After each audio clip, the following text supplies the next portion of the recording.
My name is Aurelia Keene, and I'm 34 years old. Competence doesn't shout, it hums.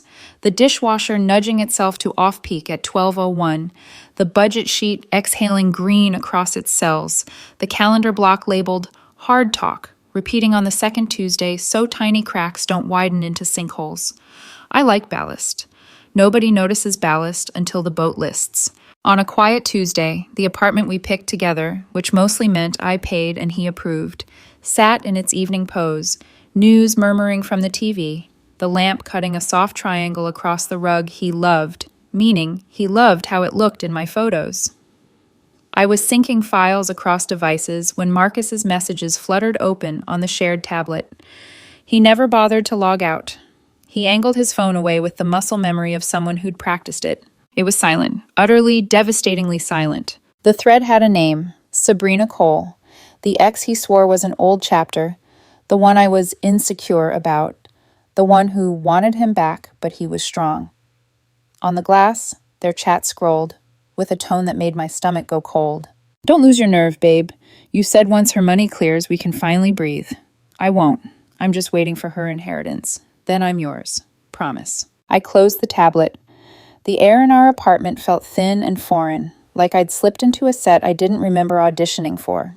Our framed photos, annual milestones staged with diligent lighting, looked like props. The espresso machine, he said, was a lifestyle investment gleamed back at me, a chrome reflection of all the approvals he gave without ever paying the bill. Anger didn't come. What came was a clean, surgical clarity. I wasn't dealing with someone in doubt. I was looking at a strategist, a predator who spoke softly and held out a future like a gold coin. 6 months earlier, my grandmother had passed, and the estate was working through its slow, bureaucratic march. Not billionaire money, just enough to step out of renting and into a small house with a yard where weekends could smell like cut grass. I'd told Marcus because that's what you do when you imagine a life with someone. He'd clasped my hands, eyes shining in what I mistook for joy. Later, I learned to call that look by its real name. Avarice has a very specific sheen. I needed a plan. Not the table flip, not the dramatic exit that gives your opponent the shape of your wound. A plan that told the truth without a single word. On Friday morning, I found a boilerplate bankruptcy notice online. It looked official enough if you were skimming. 10 minutes with a fine point pen, my name in the right lines, a plausible case number, a letterhead from a fictitious law office that sounded real in a hurry. I tucked it under a stack of mail on my desk, visible to a snooper, forgettable to a guest. That evening, I went for a run. I wanted the world to be stripped down, shoes on pavement, lungs doing arithmetic. There's a kind of thinking I can only do when my body is busy. When I came back, the apartment had a different stillness. Before, the quiet had felt like a shared exhale. Now it sounded like furniture trying not to creak. He was gone. On the kitchen counter, where we left each other, notes sat a single folded page with tidy, effortful sympathy. I'm so sorry, I can't do this anymore. The financial instability is too much pressure. I need space to figure myself out. I wish you the best. The speed of it was the only part that hurt. No fight, no questions, no what happened. Just a clean tactical exit the minute the asset, me, looked worthless on paper. I lowered myself to the floor in the empty living room. Not crying, not yet, just taking inventory of the echo.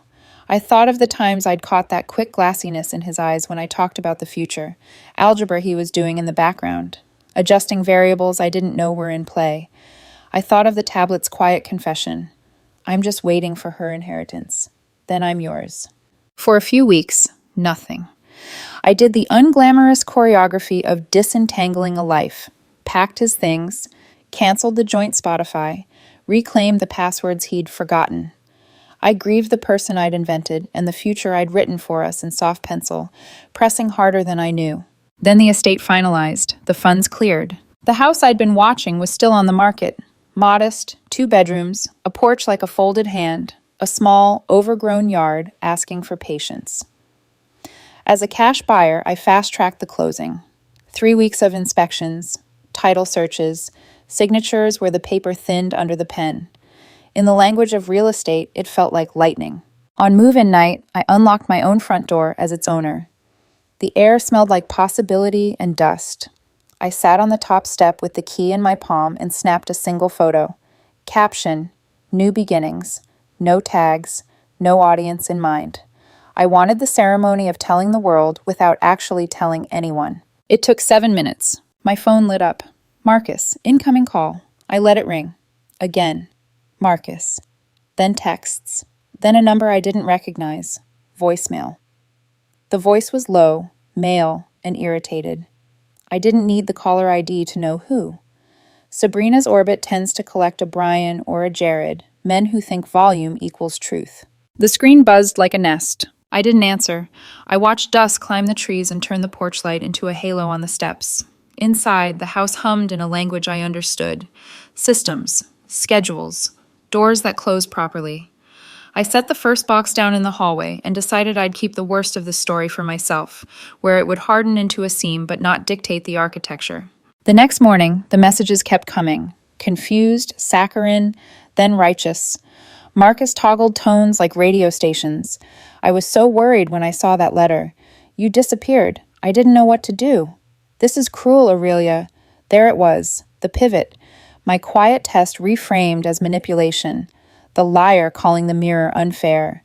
I answered once, while unwrapping plates on my new kitchen counter, sun patterning the tile. I didn't disappear, and I said, "You left." "I left because you lied," he said, the wounded tenor just a little too theatrical. "You can't fake a bankruptcy and expect me to." "You left because you believed I had nothing," I said. "The note you left says financial instability, your words." Silence. Then a scramble of justifications. Old friend, confusing time, you were distant. The script is durable. It travels from mouth to mouth with only the name swapped. "You told Sabrina you were waiting for my inheritance," I said. Not an accusation. A fact laid flat on the table between us. He hung up. Later, a comment appeared under New Beginnings from a burner handle with Sabrina's cadence. "Don't believe everything you see. Some people are manipulators." Then another, calling me a thief of futures. I deleted, blocked. The list was longer than I expected. A text landed that finally made me smile. "We're talking to a lawyer. I'm owed for the years I invested, my planning, my support. You'll be hearing from us." My smile wasn't triumph. It was the exact moment a blueprint clicks in your head, and you can see the framing before a single stud is raised. That night, I made a list. Not a revenge list. A ledger. The breakup note. His words about financial instability. The message timeline. A printout of the bank transfer date, which sat neatly after his exit. Screenshots. Metadata. I labeled a folder, receipts, and slept beneath a ceiling fan that didn't wobble. The hum of competence is not glamorous. It's a whisper you trust. And somewhere in the city, someone who had sprinted out of a life for the promise of a richer one was realizing the math didn't add up. Not yet, but soon. The quiet that followed wasn't peace. It was pressure, like the pause before a thunderclap. For 3 days, my phone became an instrument of other people's panic. Missed calls, voicemail alerts, texts threaded with alternating sweetness and venom. Marcus and Sabrina switched between worried and furious, as if rehearsing for a duet they hadn't agreed on the key for. I didn't respond. Instead, I unpacked. Every dish wrapped in paper was a small act of reclamation. Every empty box folded was a breath. My new house, my house, was built on solid ground, and every noise outside it was just weather. Still, I documented everything. A digital folder, post-exit communications, date, time, transcript. I wasn't angry. I was meticulous. That discipline kept me from unraveling when the next hit came. Late Friday afternoon, my old landlord called, sympathetic, hesitant. He said, "So, Aurelia, about your security deposit." My chest went tight. "Yes?" "It's been paid out already. Marcus came in with paperwork. Since his name was still on the lease, he said you'd agreed to let him handle it." I stood in my sunny kitchen, feeling a slow, cold astonishment crawl up my spine. He said, What?" The landlord sighed. "I'm really sorry. It's a civil matter now." $2,850. My money. My boundary, stolen with a pen stroke and a smirk. I ended the call politely, thanked him for his honesty, then sat at the table, pulse steadying. Betrayal has tears. This one felt almost mechanical. I opened a new document titled Demand Letter. To Mr. Marcus Hale. This letter serves as formal notice that you are required to return the $2,950 security deposit within 14 days via certified check. Failure to do so will result in a small claims filing for theft and damages. Simple, professional, ruthlessly polite. I mailed it certified and sent a PDF copy to his inbox. The digital read receipt blinked green within minutes. That night, I posted another small update, not a taunt, just a step in my moving journey. A photo of my porch light against a dusky sky. The caption read, "Settling in." It took exactly 9 minutes for my phone to start buzzing again. "You're unbelievable," his text read. "After everything, you're flaunting your new life?" I typed, then deleted. "The life you walked out of." Instead, I did nothing. Silence was the one language he didn't speak. By Sunday morning, the tone had changed. Sabrina's number appeared, though she tried to disguise it behind a new contact photo, a sunset. Sabrina. "You've really hurt him, Aurelia. He's broken. He's not the villain you're painting him to be." Me. "I haven't said a word about him." Sabrina. "Then why are people asking questions? Everyone saw your post." Me. "Because guilt has a loud imagination." She didn't reply. Monday. I stepped into my new job. First day at a company that valued competence over charm.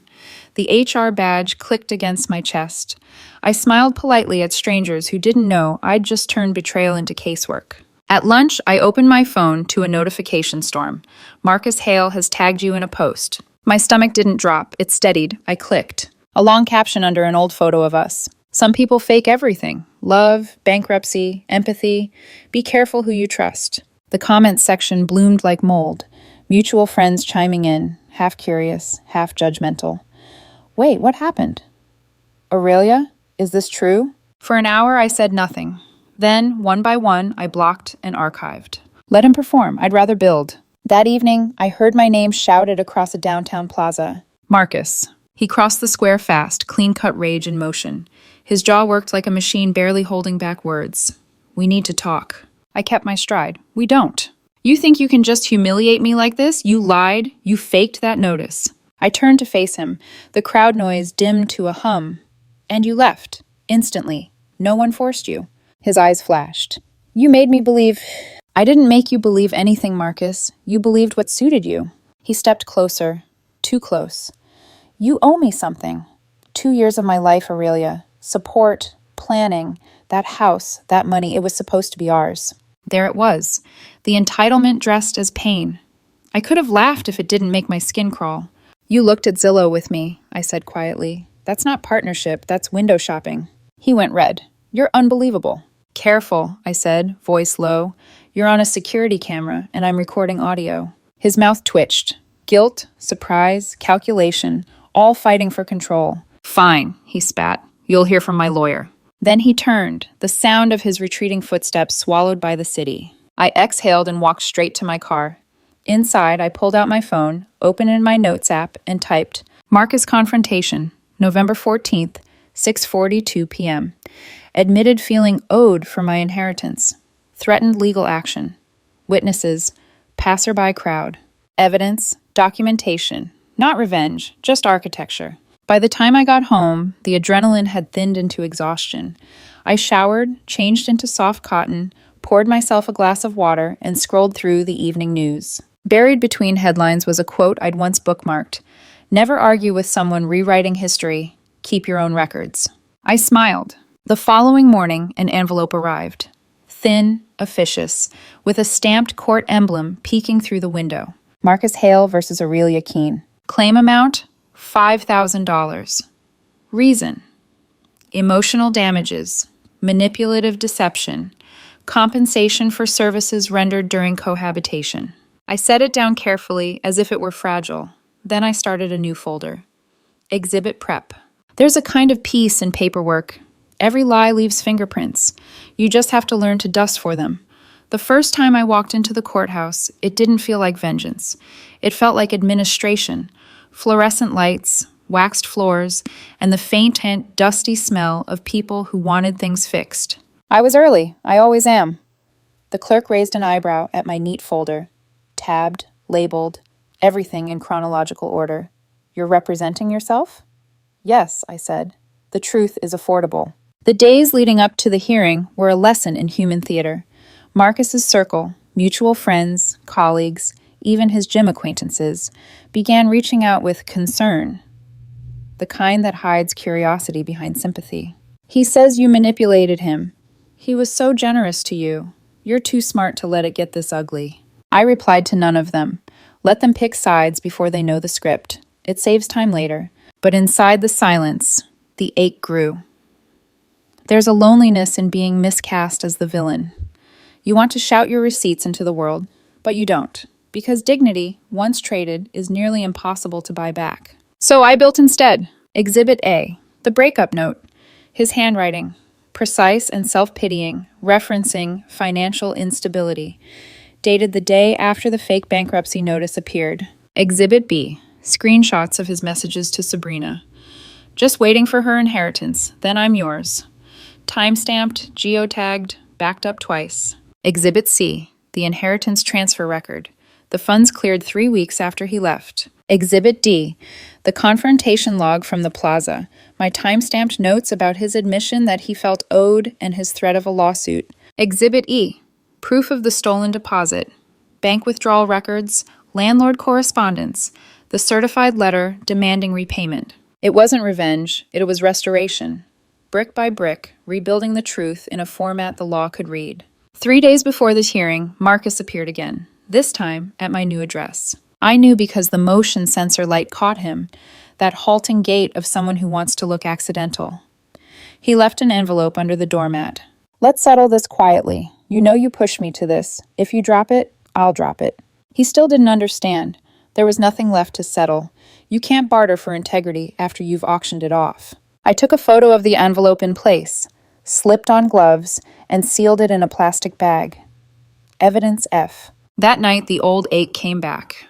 The version of me who used to apologize for other people's cruelty stirred restlessly. I thought about the woman I used to be, the one who mistook composure for safety, who turned self-sufficiency into an invisibility cloak. I opened the window. The new neighborhood was quiet. A dog barked somewhere down the block. The air smelled like cut grass and insulation. And for the first time in months, I felt steady. Let him shout. Let them gossip. I had proof. And proof doesn't flinch. The day before court, my phone buzzed again.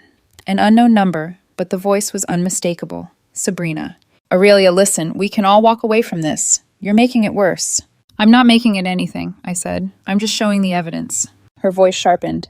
You really think the judge will care about some texts? You faked a bankruptcy. That's psychotic. I let the silence hang. Then, funny, you only call something psychotic when it works. She hung up. I added the call to my log. The hearing morning, 8:14 a.m. I parked under a tree, still shedding leaves, the courthouse ahead, beige and boxy. I sat for a moment, hands on the steering wheel, listening to the rhythmic click of the turn signal I hadn't turned off. I thought of all the versions of me Marcus would try to summon in that room. The desperate ex, the manipulator, the liar, and how little of me he'd actually known. Because the thing about quiet women is this. People mistake our stillness for softness. They forget that silence is a kind of weapon, the kind that waits for the right echo. I turned off the blinker, gathered my folder, and walked inside. In the hallway he was waiting. Pressed suit, overconfident smirk, Sabrina beside him pretending to be moral support. You ready? He asked. I smiled. Always. He laughed under his breath, mistaking calm for weakness. People like him always do. The bailiff called our names. Inside, the courtroom was smaller than I'd imagined. No jury box, no audience, just a judge with kind eyes and no patience for melodrama. Marcus spoke first. His voice carried that performance energy, the trembling hurt, the half-swallowed outrage. He painted himself as the loyal partner driven to despair by my deception, the psychological torture of a faked bankruptcy. He called it a cruel experiment. He called himself a victim of emotional fraud. And when he said those words, victim and fraud, I watched the judge's pen stop moving, just briefly. Enough. When it was my turn, I didn't make a speech. I made a timeline. Exhibit A, his breakup note, dated the day after he believed I was bankrupt. His own words, I can't handle financial instability. Exhibit B, messages to Sabrina Cole. Just waiting for her inheritance, then I'm yours. Exhibit C, bank record. The inheritance cleared weeks after he left. The judge's expression shifted from neutral to calculating. So, Miss Keene, she said slowly, you're telling me the plaintiff left you believing you were insolvent, then later sought damages once he discovered that was false? Yes, Your Honor, I said. He left when he thought I was broke. He came back when he realized I wasn't. The silence that followed was heavy enough to bend the air. Sabrina whispered something to him, and I was urgent, frantic. He hissed back. It was a quiet implosion that the judge noticed but didn't comment on. When she asked about the deposit, Marcus shifted in his chair. She told me I could have it. Did she? The judge asked, looking at me. No, Your Honor, I said evenly, and I have written proof of the opposite, including a demand letter sent certified with delivery confirmation. I slid the receipts forward. The judge nodded, flipping through the pages. Then she looked at Marcus. Mr. Hale, were you aware that taking those funds could be considered theft? He hesitated, too long. I thought we had an agreement. Did anyone witness this agreement? He gestured weakly toward Sabrina. She knew. The judge raised an eyebrow. Miss Cole, were you present for this conversation? Sabrina's voice cracked. He told me, she said. Not what he told you, the judge interrupted, calm but cutting. Were you there? Sabrina blinked, caught in the beam of truth. No, ma'am. That was all it took. The judge's pen resumed its quiet, final movement. Mr. Hale, she said, your claim is dismissed with prejudice. Miss Keene, your counterclaim for $2,850 in court fees is granted in full. Her gavel clicked once. It didn't sound like victory. It sounded like closure. I gathered my folder. Marcus's face was a study in disbelief. Sabrina's was melting into blame. As I passed them, their whispers broke into open bickering. The alliance had a shelf life of one ruling. I didn't turn back. Outside, the air tasted like rain and new metal, that strange scent of endings that aren't sad. I'd won, but more than that, I'd stayed whole. Outside the courthouse, the sunlight felt unreal, too bright, too ordinary for what had just happened. I stood for a moment at the bottom of the courthouse steps, my folder pressed to my chest like a certificate I hadn't asked for. Behind me, I could hear them. Marcus's voice, sharp and furious. Sabrina's, trembling, defensive. Their argument spilled out through the heavy doors, then faded into the city noise. Another breakup that the world would forget in a week. I started walking. The first message came that night. Hope you're happy in your stupid house all alone. You ruined my life. It didn't sting. It didn't even register as anger anymore. It was a ghost knocking on a locked door. I deleted it, blocked the number, and opened my window. Outside, the wind was soft, the streetlights turning everything gold at the edges. Peace has a texture, quiet, dense, steady. It doesn't ask to be noticed. I poured a glass of water, watered the houseplants that were finally thriving, and turned on the dishwasher. It hummed at 12:01, right on schedule. Over the next week, the ripples reached me through other people. A mutual friend texted, "Hey, I heard what happened. I'm so sorry. I didn't know the truth." Another sent a sheepish message with too many emojis. "Can we catch up sometime? I miss you." I didn't reply. Not out of cruelty, but out of clarity. When people choose a side before the story's finished, they're not really friends. They're spectators who cheer for whoever looks like they're winning. I didn't need spectators. I had silence, soil, and time. A week later, a plain envelope arrived. No return address, just a check for $2,850 with the judge's stamp embossed on the corner.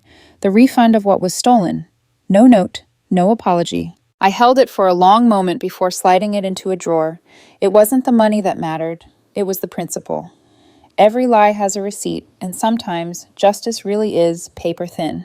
The following months blurred into a rhythm I hadn't realized I craved.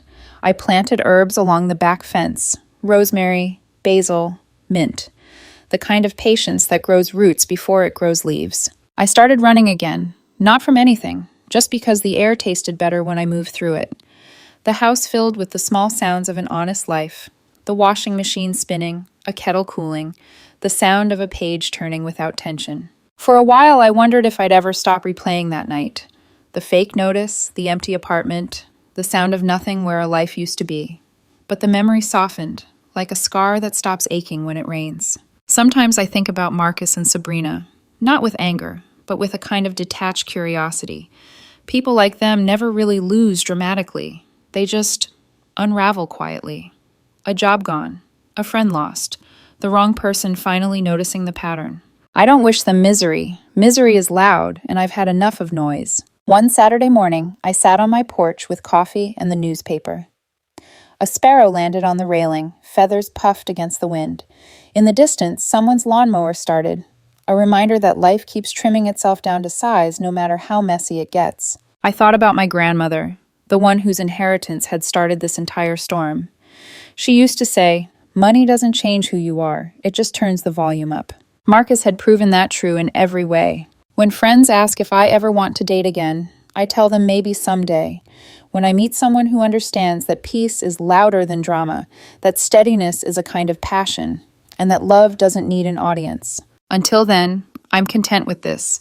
A home that hums when the world goes quiet, a garden that forgives me for learning slowly, and a story that ends not with fireworks, but with stillness. Because the best revenge isn't destruction. It's reconstruction. It's sitting on your own porch, key in hand, knowing you handled the worst thing that ever happened to you with a calm heart and a clear head. They didn't ruin my life, they just cleared the way for my real one to begin.